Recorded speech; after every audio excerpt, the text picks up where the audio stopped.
Hello বন্ধুরা, সকলে কেমন আছো? আশা করি ভালো আছো। তো আমি কী রান্না করছি সেটা তোমাকে দেখাচ্ছি।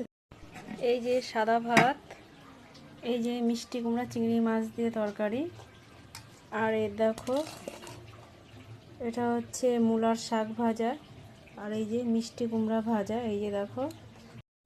আর এই যে দেখো খাসির মাংস রান্না হচ্ছে। এই যে দেখো অনেকগুলো রান্না হচ্ছে। কে কে খাবে চলে এসো তোমরা সকলে। এই যে দেখো, তো আমার মাংসটা কষানো হয়ে গেছে, এবার জল দেব।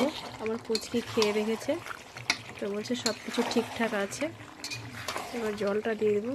তো সকলে ভালো থেকো বন্ধুরা, সুস্থ থেকো, টাটা, বাই বাই। দেখতে পাচ্ছ, দেখো তেল ছেড়ে দিয়েছে।